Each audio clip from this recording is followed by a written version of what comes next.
I'll get a beer.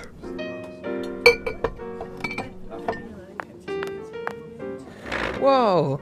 Wow, I thought I recognized you. What are you doing here? You hunting homosexuals too? I'm hunting homosexuals every goddamn day. Oh, they're everywhere. Oh. Yeah, I tell you, man, it's crazy. It's like they seem to be multiplying or something. It's like every year there seems to be more and more of them. The last scum I got, he was a real piece of work. Got a kid by the name of Mike Merritt. Oh shit! Wow. Did the kid get prison time too? Better have. Little shit. Scum of the earth, huh? No chance. He didn't make it out alive. Oh, wow. Wow. Well, that's something. Whoa. So, well, what happened to the guy? Huh? The guy. Well, thanks to the guy, he never really knew that he was riding in the shadow of death. Well, okay, yeah, but I know the kid died, but again, what happened to, the homosexual? Huh? The homosexual dude, that, the whole reason that you're going out there looking for these guys? Mike Merritt, created his life for a newspaper headline. Okay, again, dude, just tell me what happened to the homosexual. Dude, what happened? What happened? Come on, spit it out. I don't know. What? I don't know. Yeah. So this is Boys Beware Part 2. Jimmy played baseball all afternoon, and he didn't feel like walking home, so he decided to thumb a ride. He'd done it 100 times before, and he didn't think anything was unusual when the driver struck up a friendly conversation. In fact, he seemed like a real nice guy. The stranger was a good listener, too, and it only seemed minutes before they pulled up in front of Jimmy's house. Get out of my car now! Why are you yelling at me? Because you won't fucking get out of my car! I don't know where I am. I'm asking you where is my destination. If you would kindly point at where I am supposed to go. Pulled into your destination. It said here I was at your destination. It's over. Get out of my car now. This video about a PSA features its own PSA, which is probably watch part 1. Like, I know it's shit, I know it's trash, it's cringe, I watched that shit recently, wouldn't recommend it to anyone. However, it's a little necessary. Mwah. Where we last left off, poor Jimmy, got dunked on. Now, for some reason, he had to get released on probation by his parents. I don't know what he did, but yeah, that happened. And they reported it to the juvenile authorities. Ralph was arrested, and Jimmy was released on probation in the custody of his parents. But who cares? Jimmy's old news. It's now all about a little fella called Mike Merritt. But all homosexuals are not passive. Some resort to violence, as in the case of Mike Merritt. Yes, the Mike Merritt from the intro. The intro is very accurate to what happened in the fucking PSA. They stopped at a drive-in, and the stranger treated him to a Coke. During their conversation, he told several off-color jokes, but Jimmy had heard others before, and, well, it made him feel big to so easily win the confidence of an older person. Okay, Boomer. Got him. Mike Merritt is introduced to us along with his friends who are playing a good old game of b-ball. Man, I don't know what it is. Kids in the 60s just love ball games. I don't know, I find it very interesting that a PSA about homosexuals has a lot of balls in it. Plenty of ball paraphernalia if you're into that kind of stuff, I suppose. Now, Mike is, I think he's got an inner gamer inside of him. Because like any gamer, he decides that he doesn't want to be with his friends and he doesn't want to hang around with them. He instead wants to stick around on his own, practicing b-ball. A very fucking foolish mistake, doesn't he know? Because homosexuals are everywhere. You can't just be playing b-ball on your own in broad daylight in a public park. That shit's a recipe for disaster, my friends. The stranger joined him. He was friendly, and, well, it was better than playing alone. But unfortunately, all days come to an end, and he's gotta go home. However, the stranger is kind enough to offer him a ride. How considerate! But after a few shots, Mike realized he had already overstayed his time, and suggested he better leave. The stranger told him if he'd like to stay longer, he'd be glad to drive him home when they finished. Sounded great to Mike. Chance to play longer and get a ride home too. Anyways, after like, what, 10, 15 minutes of grooming, Mike's all like, yeah bro, he's my homie, we're bros, we got this shit, we're gonna take the world by storm.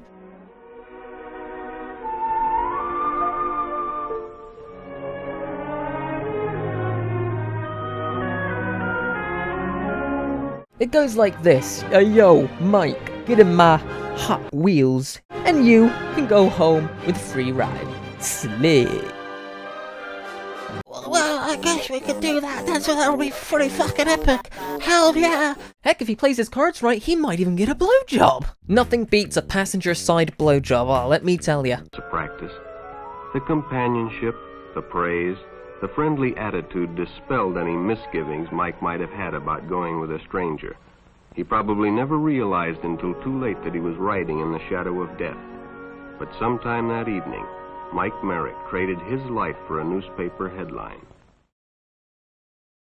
Well, that was fucking bleak. So yeah, Mike just kinda dies. Sid Davis has no fucking sympathy for these kids. You know, I get the impression Sid Davis doesn't even like kids. Like, this all feels like an elaborate excuse just to scare the shit out of them. Or to condition them to keep the fuck away from him. Like, these kids, they're little shits, I hate them. They're always coming up to me and sneezing on me. Fucking coughing on my ankles. Fuck the kids. Well, no, don't fuck the kids. So now we're gonna transition to these two little fellas, Denny and Jerry. At first, I thought his name was Benny and Jerry. So, you know, Ben and Jerry's. These two little youngsters are just doing their jobs, you know, they're just doing what every 8-year-old does on a Sunday evening. Jerry's gotta do the fucking paper round. However, Denny is there helping him, like a Chad. That's what homies do. Remember that, kids. Homies help homies. As Denny and Jerry got the papers ready for Jerry's afternoon delivery, they only casually noticed the two boys that raced by in the afternoon traffic, and they didn't pay much attention to the car that drew up shortly afterwards, until the man called them over. Well, that's fucking weird. Why on earth would a man beckon over two children on the sidewalk? It's pretty busy. I mean, the narrator himself said that there was traffic. This isn't a good spot for a homosexual to commit devious acts. Had two boys been by on bicycles? The boys nodded they had. Could they recognize them if they saw them again? Well, Denny guessed he could. Then hop in, the man said. Those are stolen bikes. Oh shit! Stolen bikes, you say? Fuck! Well, fuck it. This isn't a job for the police. Have you fucking seen how they do their fucking job? Useless as far as I'm concerned. And good on Denny. He's the real fucking hero of this story. Jerry's a little bitch. I don't think I'm gonna get in the car. This could be a trap. Oh yeah? Well, why'd you let your friend get in? You just let him get in like it was fucking nothing. Are they friends or are they brothers? Does this guy just like think this guy's a fucking... Denny's a fucking dickhead. I hate Denny. I hate him so much. He's always getting in my fucking way. He's always helping me do my papers. It's me time. And him joining in thinking he can get half a cut. Fuck you. You're not getting half a cut. Get in that fucker's car and I don't want to fucking see you again. Without giving it another thought, Denny got in and the car sped away. Jerry watched. He'd been told many times, if a friend got in a car with a stranger, to write down the license number. It didn't seem to apply, but, well, fortunately, he marked it down. What the fuck what does he mean he didn't think it applied? He literally got into a car with a stranger. How does that not apply? Anyways, Jerry's doing his paper round. He goes over to Denny's house. And his mom is all, hello, Jerry. How are you this evening? Well, you see, Mrs. Denny, miss, there was a bit of a hassle. We were doing the paper round. Some guy pulled up and was all, this guy's got a bike. And Denny got in some guy's car chasing after some bike thieves. It was a real ruckus. By the way, the narrator says stolen the bicycles like he was drunk. He says it like, stolen the bicycles. When he delivered a paper to Denny's house, he asked his mother if they'd caught the boys that had stolen the bicycles. The boy who had stolen the bicycles. Denny hadn't returned, so he told her the story and gave her the paper with the license number. Well, some poor fuck's not getting their paper this evening, are they? Jerry just had to go and write all over this shit. Being a careful parent, she decided to call the police. Oh yes, that's very careful. What a careful parent. Her son got in the car with a stranger and hasn't returned, and she decides to phone the police. Yes, very careful, not just common sense or what any fucking parent should do. Hell, I'm pretty sure even a bad parent might do that. And the stranger's car was quickly spotted. It was a good example of how important it is to always get the license number and description of any stranger who takes a young person off alone, no matter what they tell you. No matter what they tell you. Really, if you ask me, that's a dumb homosexual. Look, I know they're pedos, but this PSA is calling them homosexuals. So, you know, just for clarity's sake, I'm talking in terms of the PSA. However, I understand the difference. That's sort of the whole reason why I'm making this video in the first place. All right? God damn it! I heard it already.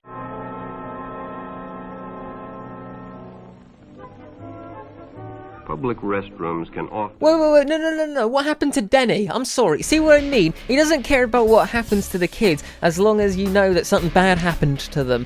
Like not knowing what happened is more scarier than knowing what did. Like, is Denny alright? Sid, you gotta fucking explain this shit. No. Sid, you absolute fucking madman. Public restrooms can often be a hangout for the homosexual. Bobby and his friends hadn't noticed the man who had been in the restroom when they changed. How the fuck do you think that went? Like, as far as I'm concerned, like, with how stupid kids are in this PSA, the guy was probably literally just staring at them in the corner, like, as they were doing it. They probably didn't even go into a changing room. They probably just did it just out in the open. And as it was late, he suggested they take the shortcut under the pier, but the others preferred to take the more traveled way home. Uh-oh, big mistake. What the fuck? What the fuck? And the fucking drums are playing. Yeah, this is not gonna end well.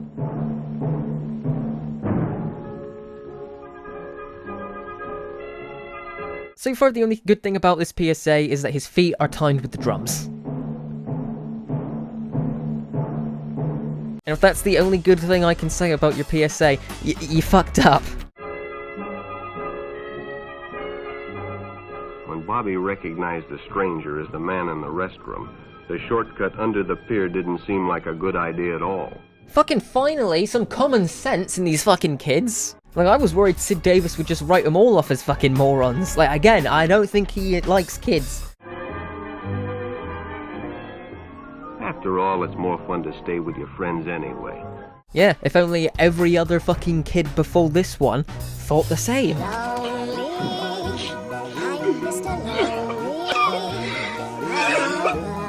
Bobby had made a wise decision. It may have saved his life. Well, so far, the only kid we know didn't die was Jimmy at the start. So, as far as I'm concerned, yeah, he definitely would have died. If Sid Davis is writing it, 95% chance the kid's fucking dead. Or at the very least, missing. He probably never realized until too late that he was riding in the shadow of death. The decision is always yours, and your whole future may depend on making the right one. Yeah, I'm sorry, but if you're getting shoved into a car, I don't know if that's really like a matter of the choices you made up until that point. Like, to be fair, this whole, like, thing he's talking about right now just comes off like he's blaming the kids. You made the choice to go in on your own. You made the choice to fucking... I'm afraid. You made the choice of being in public. And fair dues, a lot of the choices that the kids made in this PSA were stupid, but that's my point. I don't think kids in real life would be that fucking stupid. I'm fairly fucking certain, like, 7-year-olds know this shit. And these kids are like fucking 14 or some shit. So no matter where you meet a stranger, be careful if they are too friendly, if they try to win your confidence too quickly, and if they become overly personal. One never knows when the homosexual is about. He may appear normal, and it may be too late when you discover he is mentally ill. Wait, hold up. Sorry, what? So now we're tying in homosexuality to mental illness? Okay, Sid, ticking all the boxes to make sure that you would have been cancelled in the modern day on Twitter. So keep with your group, and don't go off alone with strangers unless you have the permission of your parent or teacher.